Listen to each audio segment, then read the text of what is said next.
పొగ త్రాగటము, మద్యం సేవించటము ఆరోగ్యానికి హానికరం. Smoking and drinking injurious to health. మొదట దేవుని నామానికి మహిమ కలుగునుగాక. ఈ రీతిగా దేవుడికి మంచి అవకాశం ఇచ్చినందుకు దేవునికి కృతజ్ఞతాస్తుతులు చెల్లిస్తూ ఉన్నాను. వండర్ఫుల్ వర్డ్స్ ఛానల్ వారికి మా హృదయపూర్వక వందనాలు తెలియజేస్తూ ఉన్నాను. వారిచ్చిన ఈ మంచి అవకాశాన్ని బట్టి దేవుని సందేశాన్ని నేను చెప్పటానికి నాకు మంచి అవకాశం వారు కలుగచేశారు. దీన్ని బట్టి దేవునికే మహిమ కలుగునుగాక. కనుక బైబిల్ లేఖనాల నుంచి కొన్ని మాటలను ఇలా మనం తెలుసుకోవాలని ఆశతో దేవుని వాక్యాన్ని మనం ఇలా ఒకసారి నేర్చుకుందాం. దేవుని మాటను నేర్చుకుంటా మనకెంతో మంచిది కనుక అటు మాటలను లేఖనాల నుంచి మనము నేర్చుకుంటాం. ఈ తరములో దేవుని వాక్యాన్ని వెంబడించడానికి కొరకు ఎవరు ఇష్టపడతలేదు కనుక దేవుని వాక్యాన్ని వెంబడించడం ఎంతైనా మంచిది.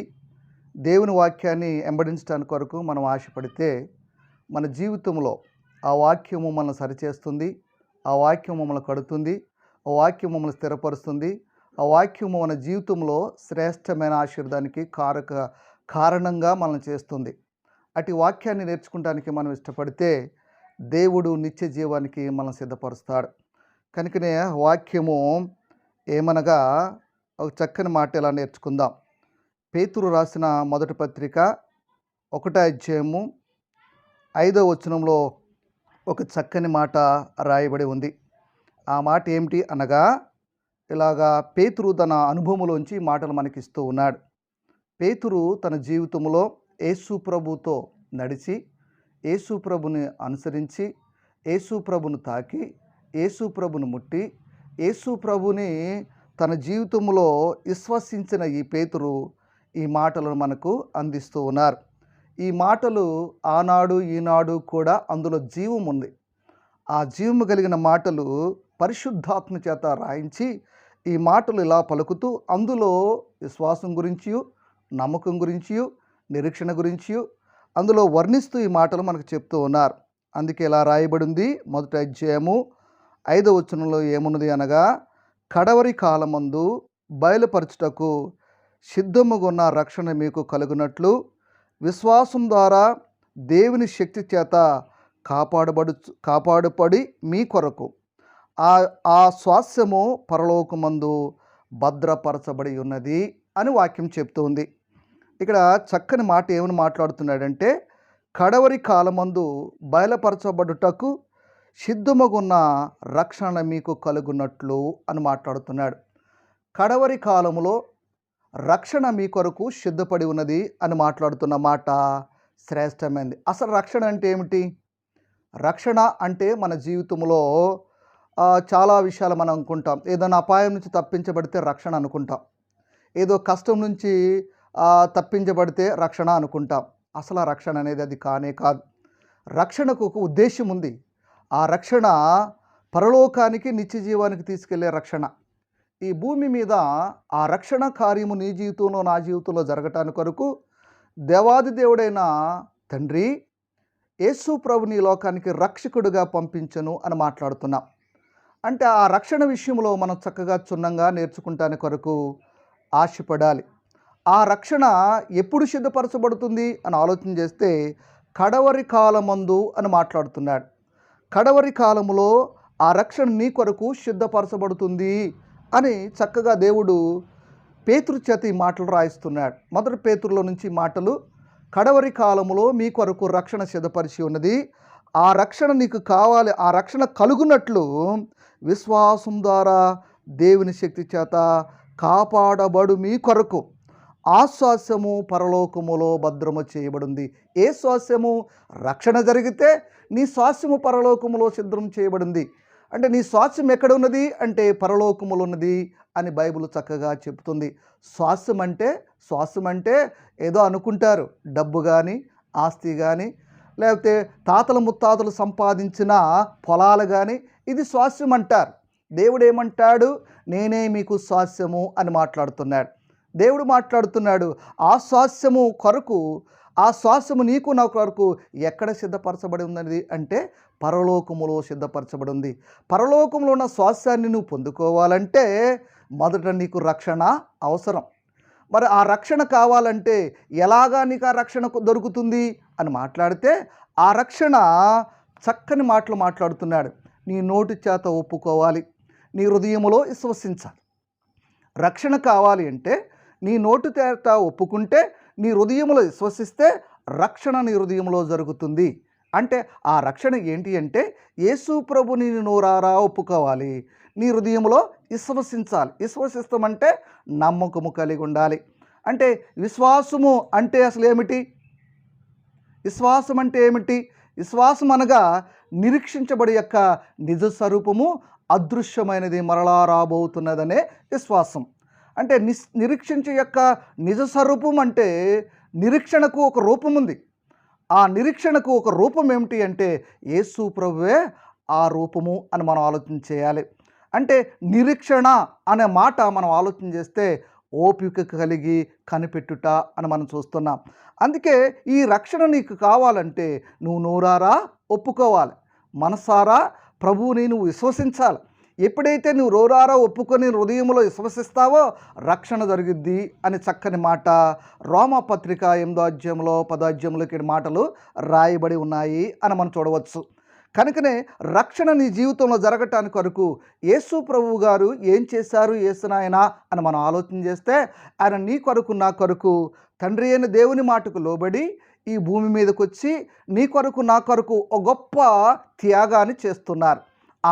ఆ త్యాగము ఏదనగా ఆయన మన కొరకు నిన్ను శాశ్వతమైన ప్రేమతో ప్రేమించి, నన్ను శాశ్వతమైన ప్రేమతో ప్రేమించి మన అందరి కొరకు మానవాళ్ళందరి కొరకు ఆయన గొప్ప త్యాగాన్ని చేశారు. ఎందుకు అంటే నీకు రక్షణ ఇవ్వటానికి కొరకే, నేను రక్షించటానికి కొరకే. ఎక్కడి నుంచి నేను రక్షించాలి? పాపములోంచి రక్షించడానికి కొరకు. కనుక శాపము నుండి రక్షించడానికి కొరకు, శాపముల నుంచి నీ విడుదల కావాలి అంటే యేసు ప్రభు ఒక్కడే రక్షణ ఇచ్చే దేవుడు. ఈ భూమి మీద ఏ మానవుడు రక్షణ ఇచ్చే దేవుడు కానే కాదు. అంటే నీ రక్షణ జీవితము వ్యక్తిగత జీవితం. ఇది రక్షించబడటం అంటే వ్యక్తిగత జీవితం. కుటుంబం అంతా రక్షించబడాలి అంటే ఆ రక్షణ నీ జీవితంలో నా జీవితంలో జరగాలి. ఆ రక్షణ జరగాలంటే యేసు ప్రభువుని నోరారా ఒప్పుకొని హృదయంలో విశ్వసించిన ఎడల నీకు రక్షణ కార్యము జరుగుతుంది. ఏమని ఒప్పుకోవాలి అంటే యేసు ప్రభువా ఈ భూమి మీదకి నా కొరకు వచ్చావు, నా కొరకే కలవరలో చనిపోయావు, రక్తం కార్చావు, ప్రాణం పెట్టావు, తిరిగి లేచి పునరుద్ధానుడయ్యావు అనే మాట నీ హృదయంలో నువ్వు ఒప్పుకుంటే నీ హృదయంలో రక్షణ జరుగుతుంది. రక్షణ జరగటానికి నీ హృదయం ఒప్పుకోవాలా. నీ హృదయము అసలు ఒప్పుకోదు. ఎందుకు ఒప్పుకోదు అంటే మార్కు సువార్తలో చక్కని మాట రాయబడి ఉన్నది.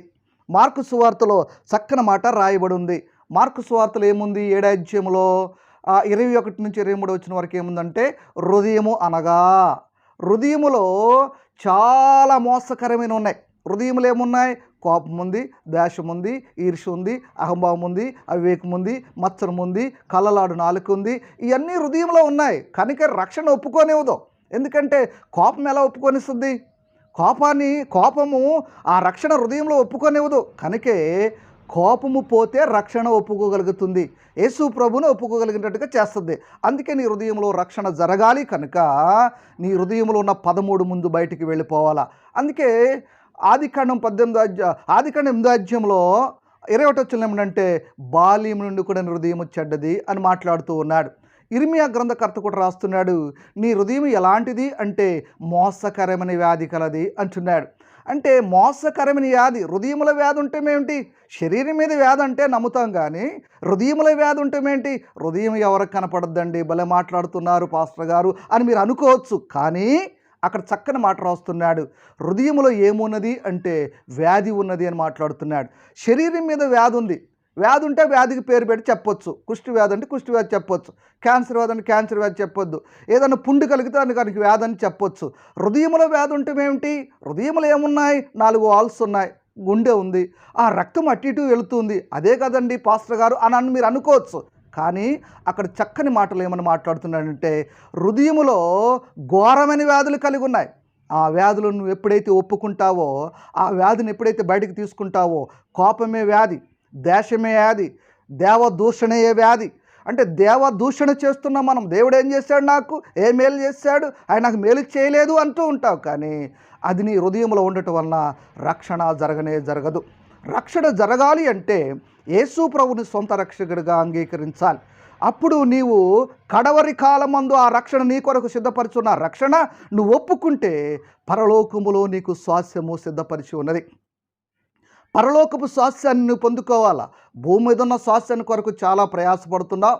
చాలా ప్రయాసపడుతూనే నీ శరీరం అంతా కూడా చెమటోడుస్తున్నావు. కానీ ఆ స్వాస్థ్యాన్ని సంపాదించుకుంటాని కొరకు ఆడి దగ్గరికి పోయి అప్పు చేస్తా, ఈడి దగ్గరికి పోయి అప్పు చేస్తా, ఆ ఇంటికి పోయి అప్పు చేస్తా.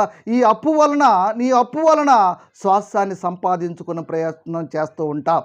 అంతే, భూములు సంపాదించాలని, ఆస్తులు సంపాదించాలని, మేడమిదులు సంపాదించాలని నువ్వు ప్లాన్ చేస్తావు. కానీ ఈ స్వాస్థ్యము నీకు శాశ్వతమైనది కాదు.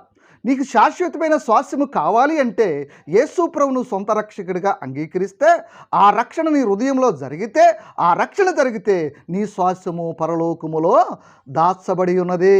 పరలోకములో నీ స్వాస్థ్యము భద్రం చేయబడింది. పరలోకములో స్వాస్థ్యాన్ని నీవు పొందుకోవాలంటే భూమి మీద యేసు ప్రభుని సొంత రక్షకుడిగా అంగీకరించాలి. భూమి మీద సొంత రక్షకుడిగా యేసు ప్రభువును అంగీకరించిన ఎడల నీవు స్వాస్థ్యము నీ కొరకు సిద్ధపరచబడి ఉన్నది. ఆ స్వాస్థ్యము పరలోకములో ఉన్నది, భూమి మీద కూడా ఉన్నది.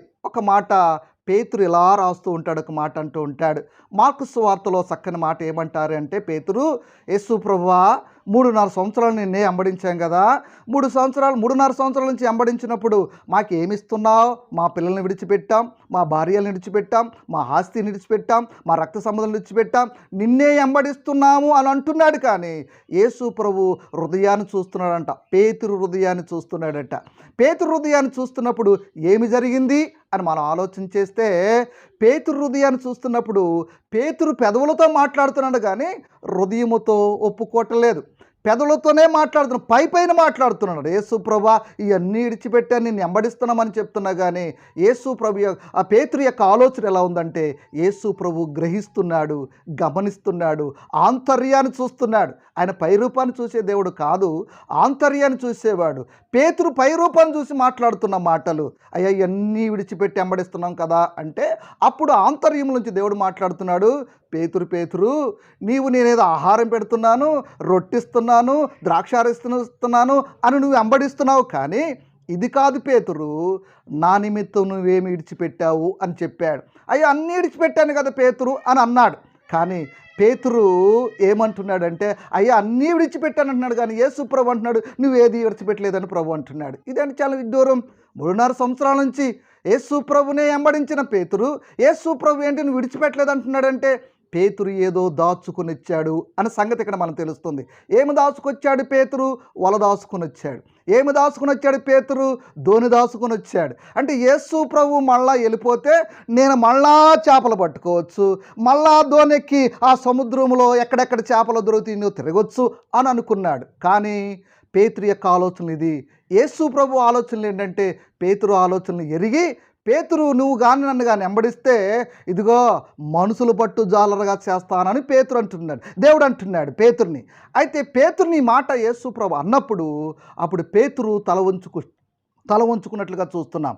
అప్పుడు ఇక్కడ ఏమని మాట్లాడుతుంది సంభాషణ అంటే, పేతురు నా కొరకు తండ్రినైనను, తల్లినైనను, అన్నదమ్ములైనను, ఆస్తినైనను నువ్వు విడిచిపెట్టిన ఎడల ఎప్పుడైతే నా కొరకు విడిచిపెడతావో నేడే పరలోకములో భూమి మీద తల్లిదండ్రులను, అక్కజెలను, బంధుమిత్రులను, ఆస్తిను నీకు నేను ఇచ్చేదును అని ప్రభు మాట్లాడాడు. అంటే స్వాస్థ్యం ఎప్పుడో వచ్చేది కాదు.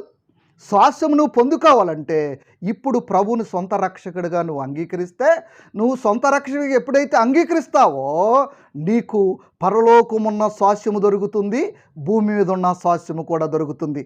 అన్నదమ్ములు ఉంటారు, ఆస్తి ఉంటుంది, అంతస్తు ఉంటుంది, ఇవి కూడా నీ వెంబడి వస్తాయి. నువ్వు వాటిని వెంబడిస్తాం కాదు, దేవుడిని వెంబడిస్తే ఈ స్వాస్థ్యము నిన్ను వెంబడిస్తుంది. ప్రియులారా, ఏ పరిస్థితిలో మనం ఒకసారి ఆలోచన చేయండి. రక్షణ కొరకు ఎన్నో ప్రయాసలు పడుతున్నావు. రక్షణ కొరకు ప్రయాసపడుతూ తిరుగుతున్నా కానీ నీ జీవితంలో రక్షణ దొరకట్లేదు. ఎందుకంటే నీ ప్రయాసం అంతా కష్టంగా కనపడుతుంది. నీ ప్రయాసం అంతా కన్నీరుగా కనపడుతుంది. నీ ప్రయాసం అంతా ఎలా ఉందంటే ప్రయాసపడి భారం మోస్తున్నా కానీ దేవుని యొద్దకు రాలేకపోతున్నాం. అందుకే దేవుడు ఎలా మాట్లాడుతున్నాడు? మత్తయి సువార్త 11:28 వచ్చినాడు, ప్రయాసపడి భారం మోస్తున్న సమస్త జనులారా నా యొద్దకు రండి, మీకు విశ్రాంతి అని చెప్పాడు. అంటే పరలోక స్వాస్థ్యము నీకు కావాలంటే ఆయన దగ్గరికి రావాలి. ఆయన దగ్గరికి రావాలంటే యేసు ప్రభువుని సొంత రక్షకుడిగా నువ్వు అంగీకరించాలి. యేసు ప్రభువుని సొంత రక్షకుడిగా అంగీకరించాలి. యేసు ప్రభువుని సొంత రక్షకుడిగా నువ్వు అంగీకరిస్తే పరలోక స్వాస్థ్యము నీకు దొరుకుతుంది. అందుకే ప్రభు అంటున్నాడు, యేసు ప్రభు పేతురుని కూడా ఇలా పిలుస్తున్నాడు. పేతురు అని పిలిచి, నువ్వు ప్రయాసలో ఉన్నావు పేతురు, కష్టంలో ఉన్న పేతురు, దుఃఖంలో ఉన్న పేతురు, విడిచిపెట్టుకోలేకుండా నాతో వచ్చి ఏదో నీ మనసు అక్కడ పెట్టుకొని నన్ను వెంబడిస్తున్నా కానీ పేతురు నీకు సరైన రక్షణ దొరకనట్టుగా నాకు అనిపిస్తుంది. ఆంతర్యాన్ని నేను చూస్తున్నాను, అందుకే నువ్వు విడిచిపెట్టలేకపోతున్నావు. ఇదిగో విడిచిపెట్టు, నన్ను వెంబడించు, నాతో రా, నీకు పరలోక స్వాస్థ్యాన్ని భూస్వాస్థ్యాన్ని కూడా ఇస్తాను అని చెప్తున్నాడు. ప్రియరా, ఇప్పుడు మనం చూస్తూ ఉంటే ఎలా ఉంది పరిస్థితి అంటే భూస్వాస్యం కొరకు తల్లిదండ్రులను కూడా చంపేస్తూ ఉన్నారు. భూస్వాస్యం కొరకు అన్నదమ్ములను చంపేస్తున్నారు. ఎంత భయంకరమైన పరిస్థితి అండి. ఒక్కసారి ఆలోచన చేయండి కదా. తల్లిదండ్రులను జన్మనిస్తే, తల్లిదండ్రులు ప్రాణం పెట్టి జన్మనిస్తే తల్లిదండ్రులు చంపేస్తున్నారు స్వాస్థ్యాల కొరకు. భూస్వాస్యము కొరకు అన్నదమ్ములు రక్త సంబంధాన్ని తెంచేసుకొని చంపివేసుకుంటున్నారు. ప్రియులారా, నీ శ్వాసము పరలోకములో దాచబడిందని దేవుడు చెప్తున్నాడు. పరలోకంలో దాచబడిన శ్వాసము భూలోకంలో నీకు ఇవ్వాలని దేవుడు ఎదురు చూస్తుంటే ఏం చేస్తున్నావు?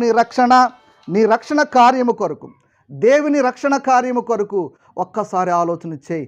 దేవుని రక్షణ కార్యాన్ని ఒక్కసారి నువ్వు ఆలోచన చేస్తే దేవుడు ఆ రక్షణ నీకు ఇవ్వటానికి నిన్ను వెంబడిస్తూ ఉన్నాడు. ప్రియులారా, తండ్రి అయిన దేవుడు ఆలోచన చేశాడు. ఏమని ఆలోచన చేశాడు?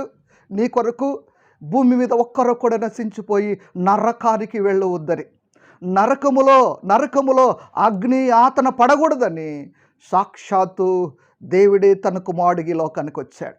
ఈ లోకానికి వచ్చి నిన్ను నన్ను అమితంగా ప్రేమించాడు.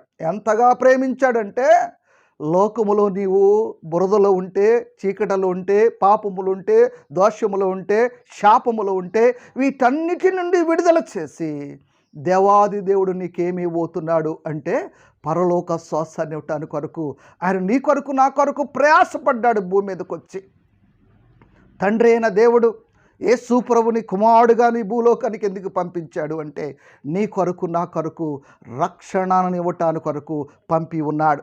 రక్షణను పొందుకుంటే పరలోక స్వాస్థ్యము నీదే అని ఇక్కడ మాట్లాడుతున్నాడు దేవుడు. ప్రియులారా, పేతురు 3.5 సంవత్సరాలు వెంబడించిన తర్వాత ఆ రక్షణ స్వాస్థ్యాన్ని పొందుకుంటాను కొరకు ప్రయాసపడ్డాడు. కానీ యేసు ప్రభుని ఏదో ఆహారం పెడుతున్నాడుగా, అన్నం పెడుతున్నాడుగా అని వెంబడించాడే కానీ యేసు ప్రభుని మనస్ఫూర్తిగా వెంబడించలేదు. యేసు ప్రభుని వెంబడించడానికి కొరకు పేతురు ఎప్పుడు ఆ నిజాన్ని తెలుసుకున్నాడంటే యేసు ప్రభు 3 సార్లు పేతురుతో మాట్లాడాక, పేతురు ఇదిగో ఈ రాత్రి 3 సార్లు నువ్వు అబద్ధం ఆడతావు అని చెప్పాడు. ఏం అబద్ధం ఆడాడు ఆయనంటే యేసు ప్రభుతో నడిచాడు, యేసు ప్రభుతోనే ఉన్నాడు, యేసు ప్రభుతో తిన్నాడు, యేసు ప్రభు పెట్టిన మాంసము రొట్టె ముక్కలు తిన్నా కూడా ఆ రాత్రి యేసు ప్రభు ఎవరో నాకు తెలియదని అబద్ధం ఆడుతున్నాడు. ప్రియులారా, క్రైస్తవులు కూడా ఇలాగే ఉన్నారు. క్రైస్తవుడు కూడా ఇలాగే జీవిస్తూ ఉన్నారు. యేసు ప్రభుని అమ్మేస్తూ ఉన్నారు.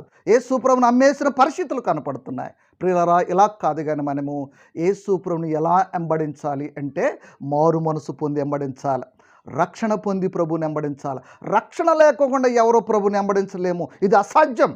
రక్షణ పొందితేనే యేసు ప్రభుని వెంబడించగలవు. ఒకవేళ నువ్వు యేసు ప్రభుని వెంబడించగలిగితే పరిశుద్ధాత్మ నిన్ను కావలిగా కాచును, పరిశుద్ధాత్మ నిన్ను కంచ కరువుగా కాపాడును, పరిశుద్ధాత్మ నిన్ను నడిపిస్తానికి ఇష్టపడుతుంది.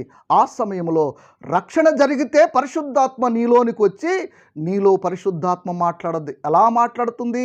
యోహాను సువార్త 16:7-8 మాట్లాడుతుంది. నీతిని గురించి, పాపను గురించి, లోకమును తీర్పును గురించి ఒప్పింపజేస్తుంది పరిశుద్ధాత్మ. ఈ పరిశుద్ధాత్మ నీలో నుండి దేవుని స్వాస్థ్యానికి హక్కుదారునిగా చేస్తుంది. పరిశుద్ధాత్మ అంటే తెలుసా? అసలు పరిశుద్ధాత్మ అనుభవం మనకుందా? పరిశుద్ధాత్మతో నడవగలుగుతున్నావా? పరిశుద్ధాత్మతో నువ్వు నడవగలిగితే ప్రతిరోజు పాపాన్ని ఒప్పుకుంటావు, ప్రతిరోజు నీ స్థితిని నువ్వు చూసుకుంటావు. కనుకనే పేతురు ఎంబడించటానికి కొరకు ఇంతగా ఆ పేతురు దేవుని పట్ల ఎంబడించాడు, కానీ సత్యాన్ని తెలుసుకోలేకపోయాడు. ఎప్పుడైతే యేసు ప్రభు పునరుద్ధానుడయ్యాడో ఒప్పుకున్నాడు. పేతురైతే ఒప్పుకున్నాడే, కానీ మారు మనసు పొందలేని పరిస్థితిలోనే ఉన్నాడు. ఎప్పుడు మారు మనసు పొందాడు పేతురు అంటే, యేసు ప్రభు చనిపోయి రక్తం కార్చి ప్రాణం పెట్టి సమాధిలో పెట్టి సమాధి నుంచి పునరుద్ధానుడైన తర్వాత యేసు ప్రభు పేతురు దగ్గరికి వచ్చాడు. పేతురు అని చక్కగా మాట్లాడుతున్నాడు ఆయన. ప్రియులారా, పేతురుని పిలిచిన దేవుడు నిన్నని పిలవడా? యేసు ప్రభు పేతురుని ఏమని పిలుస్తున్నాడు? చక్కని పిలుస్తున్నాడు. పేతురు, కొంచెం నీ దోణి లోపలికి వెళ్ళనివా అన్నాడు. దోణి కొంచెం లోపలికి వెళ్ళనిచ్చాడు సముద్రంలోంచి. అంటే అతని బ్రతుకు పేతురు పిలిపే, క్రైస్తవుని పిలిపే, శిష్యుని పిలిపే, కానీ లోతు అనుభవం లేదు, లోతైన అనుభవం లేదు, విశ్వాసంలో లోతు లేదు, భక్తిలో లోతు లేదు. కనుకనే లోతు లేని అనుభవం ఉంది. కనుక ఇప్పుడు కొంచెం లోపలికి వెళ్ళని నీ దోణిలో నేను వస్తాను అన్నాడు. యేసు ప్రభు పునరుద్ధానుడైన తర్వాత ఆయన పేతురు దోణిలోనికి వెళుతున్నాడు. ఎందుకు పేతురు దోణిలోనికి వెళ్ళాడు అంటే, పేతురికి సంపూర్ణమైన రక్షణ ఇవ్వటానికి వెళ్ళాడు. పేతురికి సంపూర్ణమైన రక్షణ ఇస్తూ ఏమని మాట్లాడుతున్నాడు అంటే, పేతురు హృదయాన్ని ఒప్పింప చేస్తున్నాడు. పేతురు, కొంచెం లోపలికి వెళ్ళని, ఇదిగో నువ్వు దోణిని తీసుకున్నావు, ఇదిగో నీ వలను తీసుకున్నావు, నాకు తెలుసు. నేను సిలువకి ఎక్కిన తర్వాత నువ్వు దోణి పట్టుకుంటావని, చేపలు పట్టుకుంటావని నాకు తెలుసు పేతురు, కానీ ఇది సరైన రక్షణ కాదు పేతురు, ఇదిగో కొంచెం లోపలికి వెళ్ళనివ్వు అని పేతురుతో మాట్లాడాడు. ఎప్పుడు కొంచెం లోపలికి వెళ్ళాడో ఆ లోపలికి వెళ్ళిన తర్వాత మళ్ళీ అనుమానమే పేతురికి. ఎలాంటి అనుమానం తెలుసా ప్రియులారా? మనం కూడా అలాంటి అనుభవాలు ఉంటాయి. యేసు ప్రభుని వెంబడిస్తూనే ఉంటాం, యేసు ప్రభు మనతోనే ఉంటాడు, కానీ మనకు అనుమానాలు ఎక్కువ. ఎందుకని అనుమానము పిశాచి. కనుక ఇలాంటి అనుమానాలు మనకొద్దు ప్రియులారా. ఎందుకంటే అనుమానం నీ జీవితంలో నరకానికి తీసుకెళ్ళిపోతుంది. అందుకే పేతురుని నరకానికి వెళ్ళనీకోకుండా, అనుమానమున్నా నరకానికి వెళ్ళనీకోకుండా అతను రక్షించాలని, అతనితో మనుషుల పట్టు జాలరగా చేయాలని అతని పట్ల దేవుడు ఒక ఉద్దేశం కలిగి, అయ్యా నీ వాడ కొంచెం లోపలికి వెళ్ళేమని అన్నాడు. ఎందుకు అంటే, ఆయన ఆ వాడలోనికి ప్రవేశించాలని. ఆ వాడలోనికి ఎప్పుడైతే పేతురు వాడలోనికి యేసు ప్రభు ఎప్పుడైతే ప్రవేశించాడో అప్పుడు అంటున్నాడు, పేతురు నీ దోణి కొంచెం లోపలికి వెళ్ళి నువ్వు దోణి లోపలికి వెళ్ళింది కనుక నీ వల దాచుకొని వచ్చిన వాళ్ళని ఇప్పుడు నీ దగ్గర ఉంచుకున్నావుగా, ఈ వల చేత ఈ రాత్రి నువ్వు ప్రయాసపడ్డావు, కానీ ఒక్క చేప పడలేదని నాకు తెలుసు పేతురు, ఇదిగో నీ వల ఒక్కసారి విసురు అన్నాడు. ప్రభా ఇప్పుడు ఇసరలేం ప్రభా, ఏ చేప పడదో అనుకున్నాడు పేతురు. అయ్యా దేవా నీ కొందనాలు అని ఏమన్నాడు తెలుసా? చక్కని మాట అంటున్నాడు, ఇదిగో నేను రాత్రంతా ప్రయాసపడ్డాను, ఎందుకంటే నా పుట్టుకతో నేను చేపలు పట్టే అనుభవం కలిగిన వాడిని. కనుక ఈ సముద్రంలో ఏ రాత్రి ఏ గడియలో ఏ చేప పడుతుందో, ఏ ప్రాంతంలో ఏ చేప పడుతుందో, ఏ టయానికి ఏ చేప పడుతుందో నాకు తెలుసు.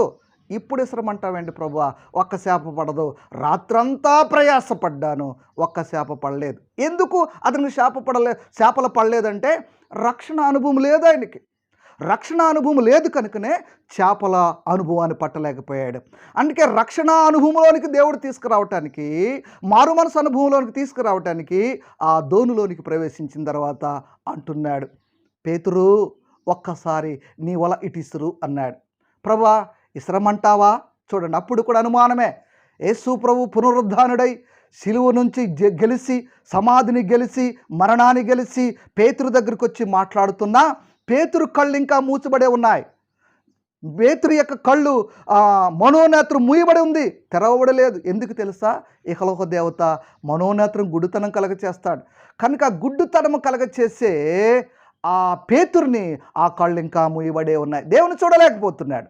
కానీ ఇక్కడ అన్నాడు పేతురు ఇదిగో వల విసురు అన్నాడు. అప్పుడు పేతురు అంటున్నాడు, ప్రభా నీ మాట చొప్పున వల వేస్తాను అన్నాడు. అంటే పేతురు ఆ మాటను పట్టుకున్న అప్పటి వరకు మాట పట్టుకోలేదు. ఇప్పుడు అంటున్నాడు నీ మాట చొప్పున వల వేస్తాను అన్నాడు. అంటే ఆ మాట ఎంత అద్భుతమైన మాట అంటే, యేసు ప్రభు మాట్లాడితే నీ జీవిత పరిస్థితులు మారిపోతాయి. యేసు ప్రభు మాట మీద నువ్వు నమ్మిక ఉంటే, యేసు ప్రభు మాట మీద నువ్వు విశ్వాసం ఉంచితే, యేసు ప్రభు ఆ మాట నీ జీవితాన్ని మార్చివేస్తుంది అని మనం చూస్తున్నాం. అక్కడ పేతురు మాట నమ్మాడు. అప్పుడు పేతురు వల వేయగా ఎన్ని చేపలు పడ్డాయి అంటే వల పిగిలిపోయేంత చేపలు పడ్డాయి. ప్రియులారా, ఎంత అద్భుతం! హల్లెలూయా! దేవుని గొప్ప కార్యం ఇది. కనుక దేవుని మాటకి శూన్యములో నుంచి అద్భుతాన్ని పుట్టించగల దేవుడు. శూన్యమా? నీ కష్టాలు శూన్యంగా కనపడుతున్నాయా? నీ బాధలు శూన్యంగా కనపడుతున్నాయా? దేవుని మాట మీద నమ్మిక ఉంచు. నువ్వు నమ్మిక ఉంచి ఆ మాటను వింటే పేతురు జీవితం మారిపోయినట్లుగా, పేతురు యొక్క వల నిండిపోయినట్లుగా నీ కుటుంబంలో ఆశీర్వాదం నింపబడుతుంది, నీలో ఆశీర్వాదం నింపబడుతుంది. అండి, ఆశీర్వాదం అంటే ఏదో డబ్బు బీరువాలో ఉండటం కాదండి, బ్యాంక్ బ్యాలెన్స్లో ఉండటం కాదు. ఆశీర్వాదం అంటే దేవుని రక్షణ. దేవుని రక్షణ నీలోకి వస్తే ఆశీర్వాదంతో నువ్వు నింపబడతావు, ఆనందంతో నింపబడతావు, సంతోషంతో నింపబడతావు, సమాధానంతో నింపబడతావు. ఇదిగో దేవుని కనికరం నీ మీద పడుతుంది. ప్రియులారా, ఒక్కసారి ఆలోచిస్తారా? ఎలా ఉన్నాం మనము? పేతురు జీవితం వద్దు, పేతురు మార్చబడిన జీవితాన్ని కోరుకోండి.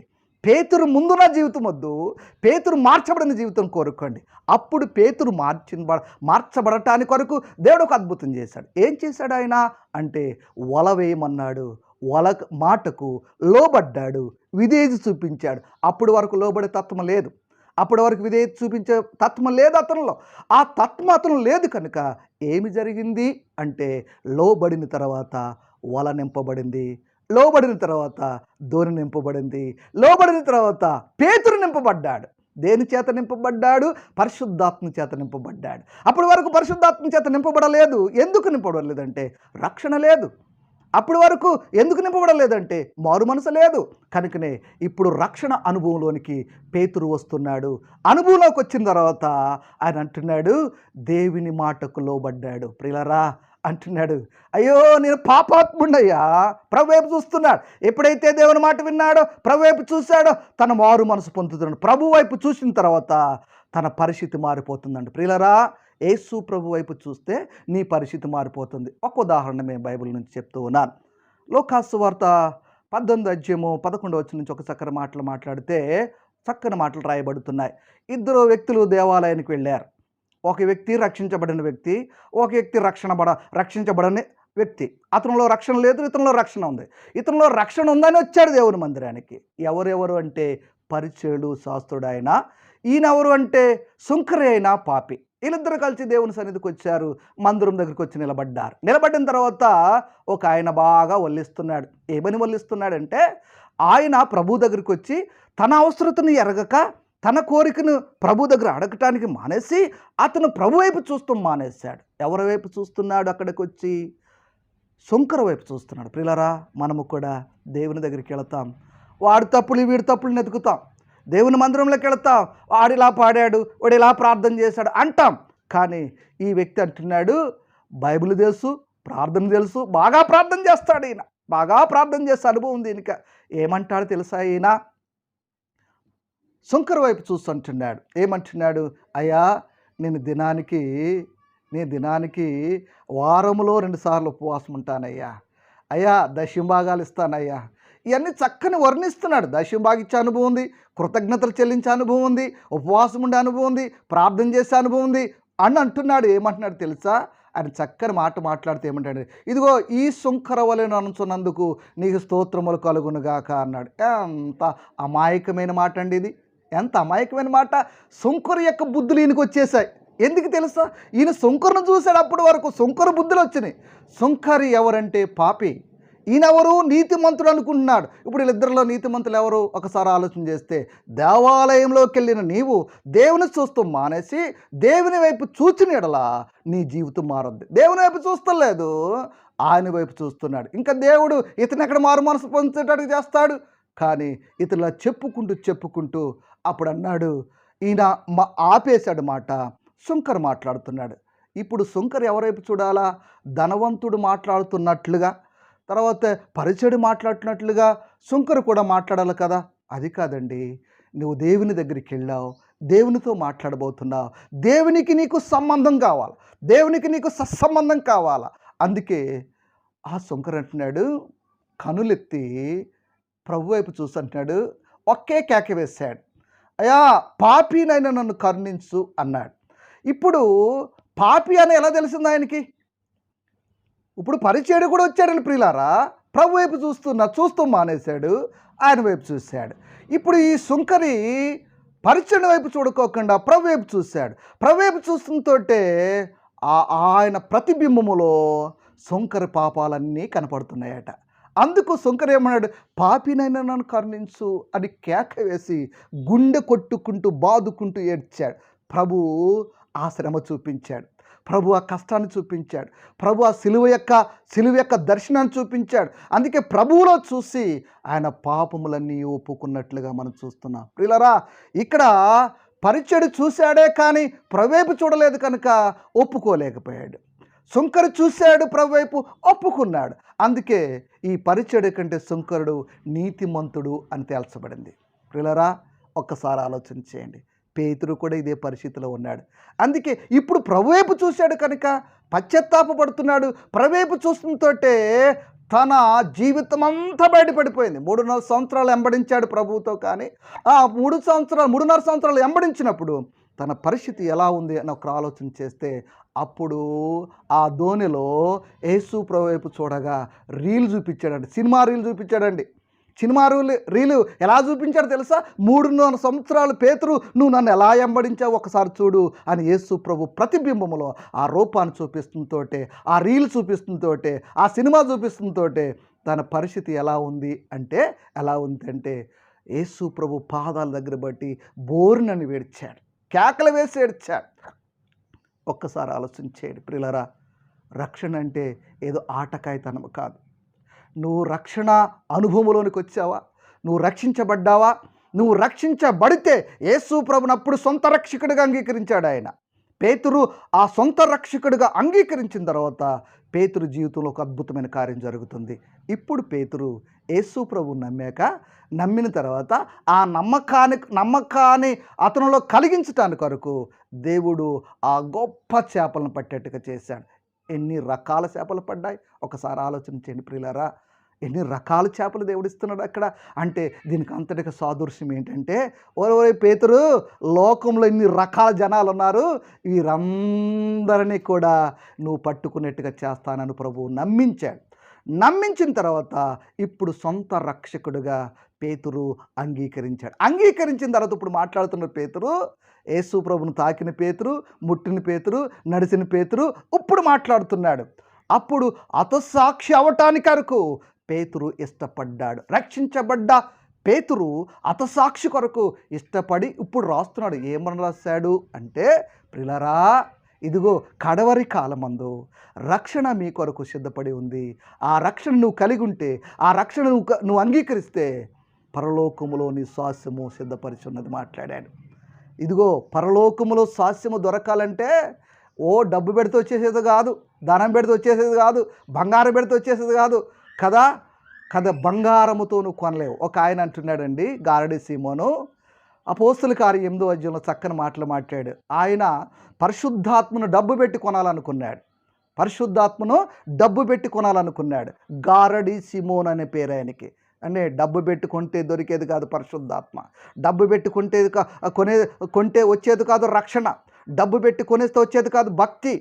నీ భక్తి రావాలి, నీ భక్తి అనుభవంలో ఉండాలి, రక్షణ అనుభవంలో ఉండాలి, నిరీక్షణ అనుభవంలో నువ్వు ఉండాలంటే యేసు ప్రభు నిన్ను నోరారా సొంత రక్షకుడిగా నువ్వు అంగీకరిస్తే, యేసు ప్రభా నా పాపాల కొరకు చనిపోయావయ్యా, జన్మతః కర్మతః నేను పాపిని, నా పాపాల కొరకు నువ్వు కలవరిలో చనిపోయావని నువ్వు నోరారా ఒప్పుకుంటే, ఇదిగో నా పాపాల కొరకు నువ్వు చనిపోయావు, ఆ రక్తంతో నన్ను కడిగావు, నన్ను కడిగి ఇదిగో నీ కుమారుడుగా కుమార్తెగా చేసుకున్నావని ప్రియులారా నువ్వంటే, ఇదిగో తక్షణమే నేడే ప్రభు నీకు రక్షణ ఇవ్వడానికి ఇష్టపడుతున్నాడు.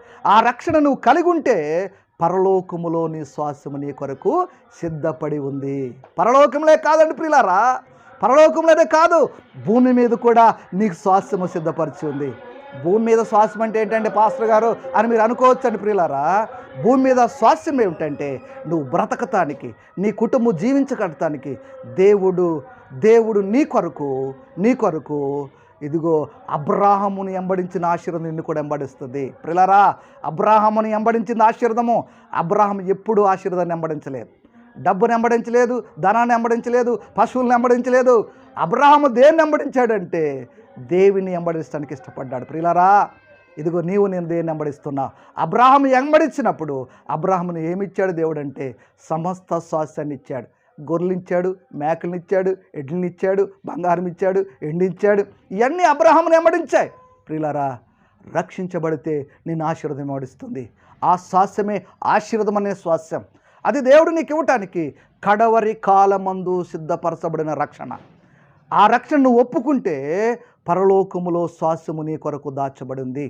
ఆ పరలోక స్వాస్థ్యం నీ కొరకు దాచబడింది. అది నువ్వు ఒప్పుకుంటే ఏమండి, ఇప్పుడు వరకు రక్షణ స్వాస్థ్యం అని చెబుతూ వచ్చావు కదా, ఇదిగో రక్షించబడ్డా, నేను స్వాస్థ్యాన్ని కూడా అర్హుడయ్యాను, కానీ నేను చాలా కష్టాల్లో ఉన్నాను, నన్ను ఎవరో కాపాడతలేదు నువ్వు అనుకుంటున్నావు. ప్రియులారా, రక్షించబడి స్వాస్థ్యము కొరకు నువ్వు ఎదురు చూస్తే దేవుడు ఏమంటున్నాడో తెలుసా? నీ బలము చేత నువ్వు కాపాడబడలేవు, నీ ధనము చేత నువ్వు కాపాడబడలేవు. దేవుడు చక్కని మాట మాట్లాడుతున్నాడు. ప్రియులారా, ఇక్కడ ఈ వాక్యాన్ని చెప్తూ ఇలా చదువుకుందాం అన్నాడు కదా. నేను చదివించాను. మొదటి పేతురు గ్రంథకర్త 1:5 ఏమని మాట్లాడామంటే అంటున్నాడు, కడవరి కాలమందు బయలుపరచుటకు సిద్ధముగున రక్షణ మీకు కలుగునట్లుగా విశ్వాసము ద్వారా దేవుని శక్తి చేత కాపాడబడుతున్నాం. ప్రియులారా, మనం దేని చేత ఇప్పుడు కాపాడబడుతున్నాం అని మనం చక్కగా మాట్లాడితే దేవుని శక్తి చేత కాపాడబడుతున్నాం. అందుకే పేతురు దేవుని శక్తి చేత కాపాడబడి ఉన్నాడు కనుక పేతురు ఈ మాటలు మాట్లాడుతున్నాడు. అయ్యా, నేను ఆయన శక్తి చేతే కాపాడబడున్నానయ్యా అని పేతురు చెప్పుకున్నాడు. ప్రియులారా, అందుకే పేతురు ఈ మాట మనకు చెప్పాడు. నీవు నేను కూడా కాపాడబడాలా. దేని చేత కాపాడబడుతున్నామంటే విశ్వాసము ద్వారా నువ్వు కాపాడబడతావు. నీ విశ్వాసము నీకుంటే దేవుడి శక్తి చేత కాపాడబడతావు. ఏ శక్తి నిన్ను కాపాడలేదు. ఈ భూమి మీద ఉన్న శక్తులు, ఈ శక్తులన్నీ కూడా శూన్యమే. ఈ శక్తుల చేత నువ్వు కాపాడబడలేవు గనుక దేవుని శక్తి చేత నువ్వు కాపాడబడాలి. దేవుని శక్తి చేత కాపాడబడాలంటే నీకు ఏముండాలి అంటే విశ్వాసం ఉండాలి. ప్రియులరా, ఉందా విశ్వాసం? ఆ విశ్వాసం నీకుంటే దేవుని శక్తి చేత నువ్వు కాపాడబడతావు. నీవును నీ ఇంటి వారికి కంచి వేయిస్తాడు దేవుడు. ఒక ఉదాహరణ చెప్తాను. ఎలా కాపాడబడతాడు? పాస్టర్ గారు బాగా బోధిస్తున్నాడు, కానీ ఎలా కాపాడబడతాడని చెప్తానంటే నీ భక్తిలో ఒక క్రమం ఉంటే, ఆ క్రమాన్ని నువ్వు అనుసరిస్తే దేవుడు నీ చుట్టూ కంచి వేస్తాడు. ఒక మాట చెప్తాను. యోబు ఇలా మాట్లాడుతున్నాడు దేవుడు యోబు గురించి. ఏమని మాట్లాడుతున్నాడు? మొదటి అధ్యాయంలో చెప్తే దేవుడు సాక్ష్యం ఇస్తున్నాడు యోబు గురించి.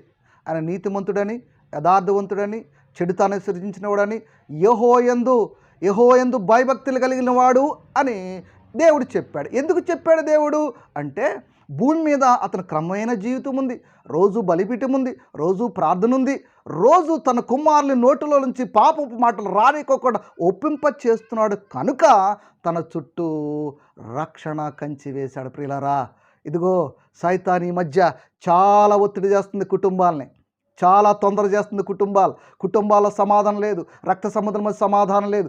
ఎందుకంటే నీ కంచెను తీసేశాడు కనుక నీ కుటుంబంలో సమాధానం లేకుండా చేస్తున్నాడు. అందుకే విశ్వాసము యోబుకుంది కనుక యోబు ఈ కుటుంబం చుట్టూ రక్షణ కంచి వేసి కాపాడబడ్డాడు. అందుకే దేవుడు సైతాన్ని గద్దిస్తున్నాడు. రే, ఆ ఇంటి చుట్టూ కంచె ఉంది, నువ్వు ఎందుకు వెళుతున్నావు అని మాట్లాడాడు. అందుకే ఆ లూసిఫర్ సైతాన్ని కూడా యోబు గురించి ఒక్క మాట చుట్టూ కంచేసావుగా, అందుకే లోపలికి వెళ్ళలేకపోయాను అన్నాడు లూసిఫర్ అనే సైతాన్. ప్రియులారా, నీవు నేను ఎలా ఉన్నా ఒకసారి ఆలోచించేయండి. అందుకే దేవుని శక్తి చేత నీ కుటుంబం, నా కుటుంబం కాపాడబడాలి అంటే నీలో విశ్వాసము ప్రాముఖ్యమైనది. ఉందా విశ్వాసం? విశ్వాసం ఉంటే పరలోకాన్ని చూస్తావు. విశ్వాసం ఉంటే పరలోకంలో నీ కొరకు దాచబడిన స్వాస్థ్యాన్ని చూస్తావు. ప్రియులారా, విశ్వాసము మొదట మెట్టుగా కనపడుతుంది. అందుకే ఈ భూమి మీద అన్నీ కూడా కాలిపోతాయి, రాలిపోతాయి, కానీ విశ్వాసము శాశ్వతమైనది అని మాట్లాడాడు. ప్రియులారా, కడవరి కాలంలో పరిస్థితులు బాగోలేదు. ప్రియులారా, నీవు డబ్బు చేత కాపాడబడాలనుకుంటున్నావు, ధనము చేత కాపాడబడాలనుకుంటున్నావు.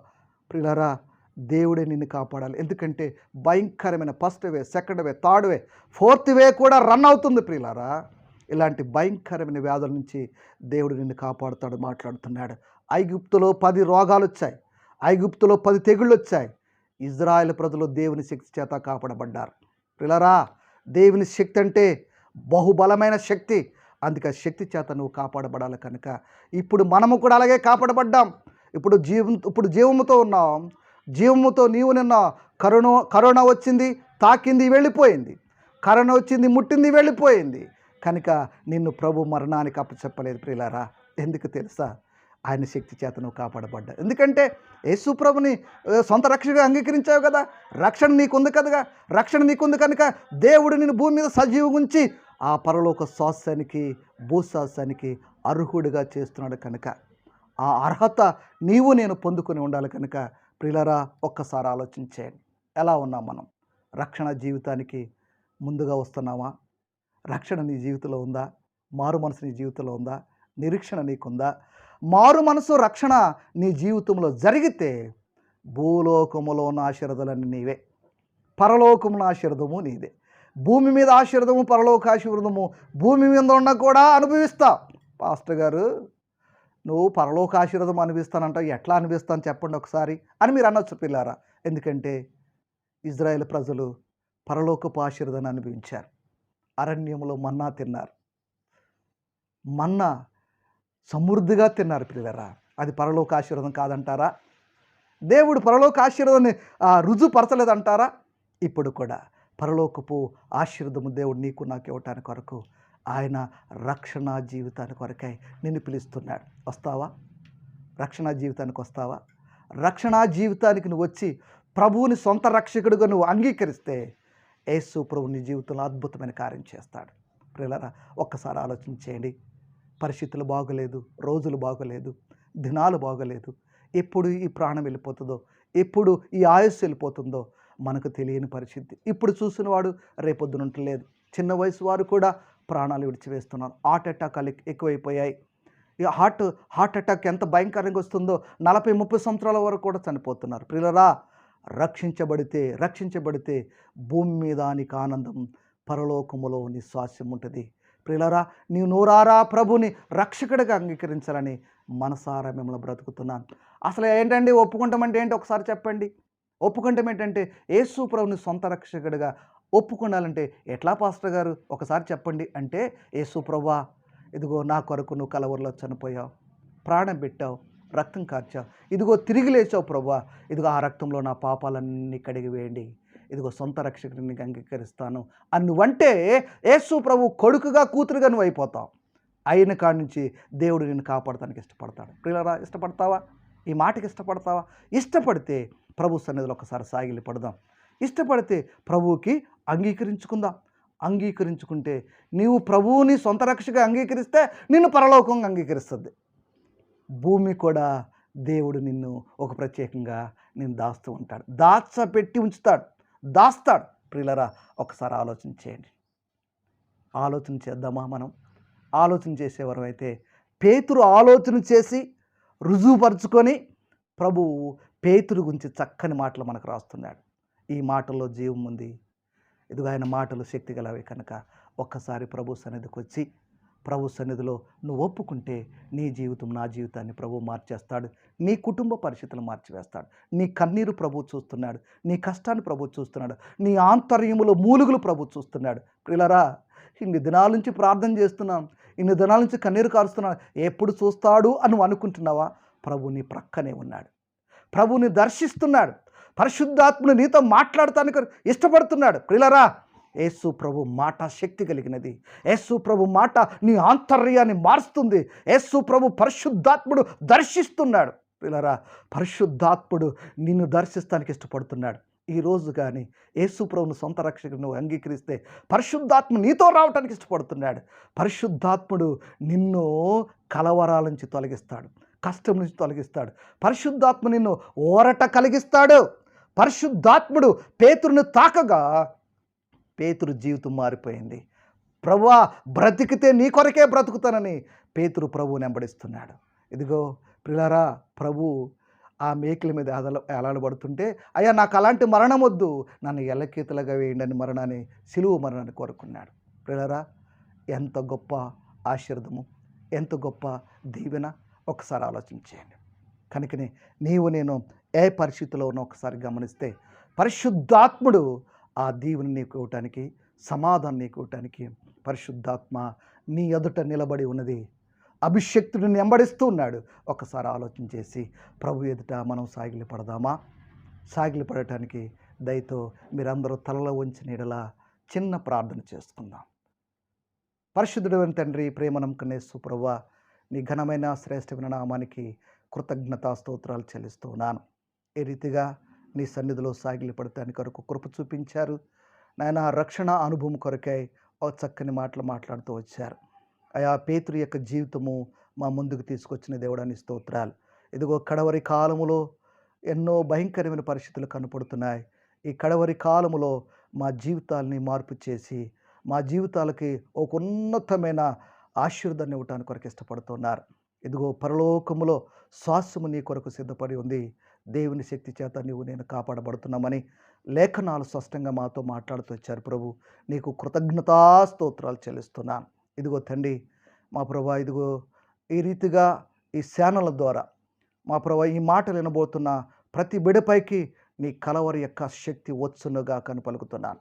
ఇదిగో నీ కలవరి యొక్క సన్నిధి వారిని తాకునుగా కను పలుకుతున్నాను. ఇదిగో ఆ శక్తితో బిడల ప్రభా కొంతమంది ఎదురు చూస్తున్నారు. వారి ఆంతర్యాన్ని మార్చేస్తున్నావు, వారి హృదయాన్ని మార్చివేస్తున్నావు, వారికి రక్షణ జీవితాన్ని జరిగిస్తున్నావు. ఇదిగో వారిలో దీవెన విడుదల చేస్తున్నావు. హల్లెలూయా అని స్తోత్రాలు.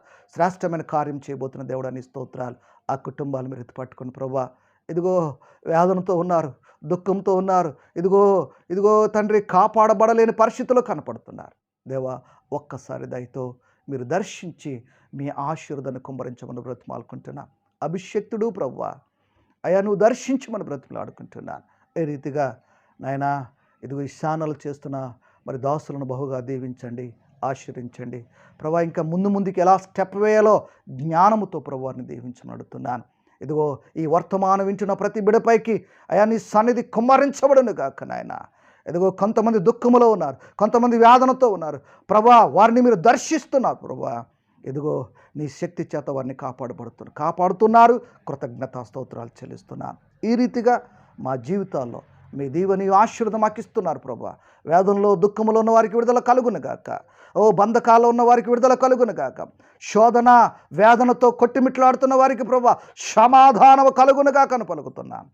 సమాధానం లేని వారి పరిస్థితిలో సమాధానము నిత్యముగా మీరు దయచేయమని మిమ్మల్ని మనసారా బ్రతుకులాడుతున్న పరిశుద్ధాత్మడా, మీరే సహాయం చేసి నీ కృపగల స్థల కింద దాచుకోమని ఇదిగో ప్రభా ఈ వర్తమానం వింటున్న ప్రతి బిడ్డను మీరు దీవించి ఆశీర్వించమని బ్రతుకులాడుకుంటూ మీ దీవెన నిత్యముగా మీరు ఇస్తున్నందుకు కృతజ్ఞతా స్తోత్రాలు చెల్లిస్తూ, నీ మాట మాకు వినిపించినందుకు కృతజ్ఞతా స్తోత్రాలు చెల్లిస్తూ యేసుక్రీస్తు పుణ్యమడిగి ప్రార్థిస్తున్నాను తండ్రి, ఆమెన్. ఆ తండ్రి ప్రేమ, కుమారుని యొక్క కృప, పరిశుద్ధాత్మ అన్య సహవాసం ఇదిగో నా ప్రతి బిడపైనను, ఛానల్ ద్వారా చూస్తున్న ప్రతి బిడపైనను ప్రభు ఈ ఛానల్ నడిపిస్తున్న వారిపైనను ఇప్పుడు ఎల్లప్పుడు సదాకాలం తోడు నీడై ఉండును గాక. ఆమేన్.